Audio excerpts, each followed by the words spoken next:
Kozhikode amoebic മസ്തിഷ്ക ജ്വരം ബാധിച്ച് യുവതി മരിച്ചു. കുറ്റിക്കാട്ടൂർ സ്വദേശി ജിസ്നയാണ് മരിച്ചത്.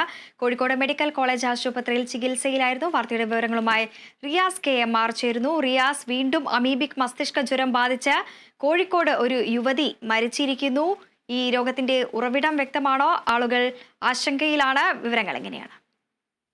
വൃന്ദ, ഈ വർഷത്തെ രണ്ടാമത്തെ അമീബിക് മസ്തിഷ്ക ജ്വരം ബാധിച്ചുള്ള മരണമാണ് ഇന്ന് ഇപ്പോൾ റിപ്പോർട്ട് ചെയ്യപ്പെട്ടിരിക്കുന്നത്. കുറ്റിക്കാട്ടൂർ ചെമ്മലത്തൂർ തേങ്കാട്ടിൽ മേത്തൽ ജിസ്ന എന്ന 38-കാരിയാണ് ഇന്ന് മരിച്ചത്. അവർ കഴിഞ്ഞ 13 ദിവസം മുൻപാണ് അവരെ അമീബിക് മസ്തിഷ്ക ജ്വരത്തിന്റെ ലക്ഷണങ്ങളുമായി കോഴിക്കോട് മെഡിക്കൽ കോളേജ് ആശുപത്രിയിൽ പ്രവേശിപ്പിച്ചിരുന്നത്. ഇന്ന് അവർ അവിടെ ചികിത്സയിൽ കഴിയുമ്പോഴാണ് അവരുടെ മരണം സംഭവിച്ചത്. കഴിഞ്ഞ ദിവസമാണ് ചെങ്ങോട്ടുകാവ് കുഞ്ഞിലാരി സ്വദേശിനി അമീബിക് മസ്തിഷ്ക ജ്വരം ബാധിച്ച് മരിക്കുന്ന ഒരു സാഹചര്യം ഉണ്ടായത്.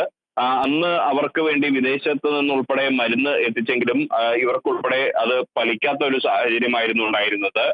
അത് വലിയ ആശങ്ക പരത്തുന്നുണ്ട്. മാത്രമല്ല 3 പേർ ഇപ്പോഴും അമീബിക് മസ്തിഷ്ക ജ്വരം ബാധിച്ച് കോഴിക്കോട് മെഡിക്കൽ കോളേജ് ആശുപത്രിയിൽ ചികിത്സയിലുമുണ്ട്. ഈ നിലവിൽ മരിച്ച 2 പേർ, അതായത് കഴിഞ്ഞ ദിവസം മരിച്ച ചെങ്ങോട്ടുകാവ് കുഞ്ഞിലാരി സ്വദേശിനിയുടെയും ഒപ്പം തന്നെ ഈ ഇന്നിപ്പോൾ മരിച്ച കുറ്റിക്കാട്ടൂർ ചെമ്മലത്തൂരിലുള്ള ജിസ്നയുടെയും രോഗ ഉറവിടം സംബന്ധിച്ച് എവിടെയാണ് എന്ന് കണ്ടെത്താൻ സാധിച്ചിട്ടില്ല. അതുകൊണ്ട് തന്നെ ഈ കുറ്റിക്കാട്ടൂർ പ്രദേശത്തെല്ലാം തന്നെ ജാഗ്രതാ നിർദ്ദേശം നൽകിയിട്ടുണ്ട്. ജനങ്ങളെ സംബന്ധിച്ച് രോഗ ഉറവിടം കണ്ടെത്താത്തത് വലിയ ആശങ്ക പരത്തിയിട്ടുമുണ്ട്. വൃന്ദ.